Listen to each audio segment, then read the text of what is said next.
दोस्तों नमस्कार। आज हम एक ऐसी महत्वपूर्ण टिप्स को जानेंगे जिससे स्पैड की घटनाओं को शून्य किया जा सकता है। सिग्नल ओवरशूटिंग की घटनाओं को शून्य किया जा सकता है। रेलवे द्वारा निर्देशित सभी निर्देशों का पालन करते हुए इस टिप्स को फॉलो करेंगे तो स्पैड की घटनाएं शून्य हो जाएंगी। आप जानते हैं लोको पायलट और सहायक लोको पायलट की ड्यूटी बहुत ही कठिन है और लोको पायलट और सहायक लोको पायलट ट्रेन संचालन के लिए कोई भी परिस्थिति हो, उसके घर में कितना भी दुख दर्द हो, कोई भी मौसम हो, परंतु ट्रेन संचालन के लिए वो नियत समय पर नियत स्थान पर उपलब्ध हो ही जाता है।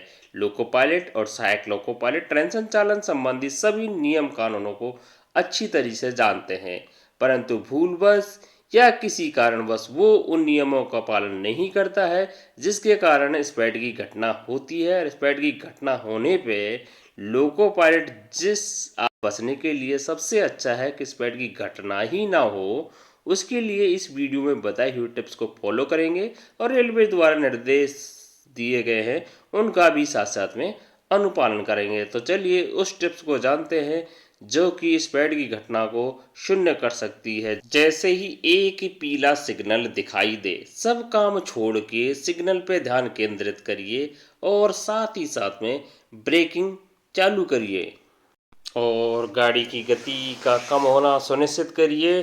जब एक पीला सिग्नल पास हो रहा हो तो कोई भी ट्रेन हो, अगला सिग्नल लाल ही है ना, उस पर जाके खड़ा होना ही है, ये निर्धारित है। तो फिर इसमें गति के बारे में क्या सोचना है ज़्यादा कि मैं 60 से जाऊंगा 70 से जाऊंगा। क्यों 60-70 से जाऊंगा भाई, उस स्पीड से जाऊंगा जिससे अगले सिग्नल पे जाके आराम से खड़ा हुआ जा सके। सुरक्षित स्पीड 30। लोको पायलट के लिए पैसेंजर हो या गुड्स ट्रेन हो, क्या फर्क पड़ता है, टाइम लॉस होना नहीं है। अब कौन सा टाइम लॉस होगा। 30 की स्पीड लाइए आप एक पीला सिग्नल पास होने पे। यदि एक पीले सिग्नल से अगला लाल सिग्नल की दूरी 1000 मीटर है तो 30 की स्पीड से आप एक पीले सिग्नल को पास करिए और साथ ही 30 की स्पीड हो गई है। अब आराम आराम से मैं एक पीले सिग्नल को पास करूंगा। भाई हीरोगिरी नहीं दिखानी है ना, मुझे नौकरी बचा के चलना है। सबसे प्रायोरिटी होती है नौकरी बचाना और दुर्घटना रहित ट्रेन का संचालन करना। उसके लिए ये बहुत अच्छा तरीका है। इस सिग्नल से अगले सिग्नल की दूरी 1000 मीटर है। 30 की स्पीड से एक पीले सिग्नल को पास किया है। अब अगला सिग्नल पे रुकने के लिए मेरे पास में सफिशियंट समय और गति है। इस गति पे मैं आराम से रुक सकता हूँ। 30 की स्पीड से मैंने एक पीले सिग्नल को पास किया है। अब मैं क्या करूँगा, यहाँ एक पीले सिग्नल को तो 30 की स्पीड से पास किया ही है। अब अगले सिग्नल की दूरी को ध्यान में रखते हुए और स्पीड को लगातार कम किया जाएगा, लगातार कम किया जाएगा।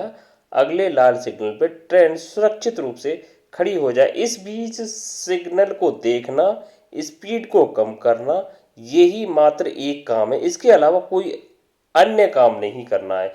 कितना भी जरूरी काम हो, सबसे जरूरी काम है अगले लाल सिग्नल से निर्धारित दूरी पहले ट्रेन को खड़ा करना।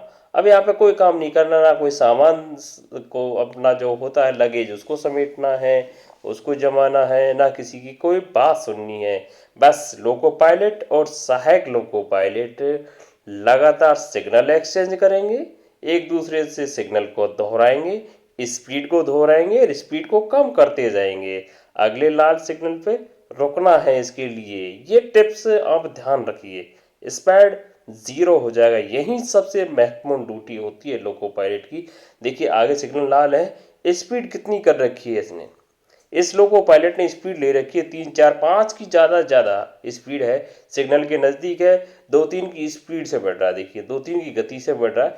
कोई भी गड़बड़ हो जाए, कैसी भी गड़बड़ हो जाए, ये लोको पायलट आराम से इस ट्रेन को लाल सिग्नल से पहले रोक लेगा, बशर्ते इसका ध्यान पूरा ट्रेन संचालन पे है।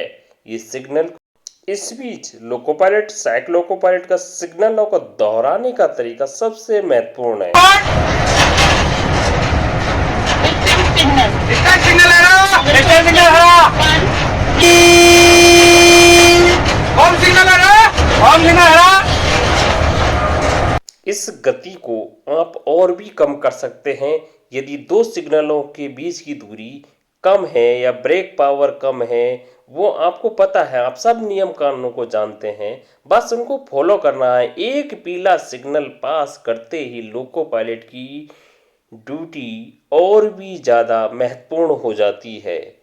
वहाँ पे बिल्कुल सतर्क रहना है, सिग्नलों को बराबर एक दूसरे से तेज आवाज़ में बोलना है, प्रभावी ढंग से बोलना है और गति का भी ध्यान रखता है। यही टिप्स है जिससे आप स्पैड की घटना को शून्य कर सकते हैं।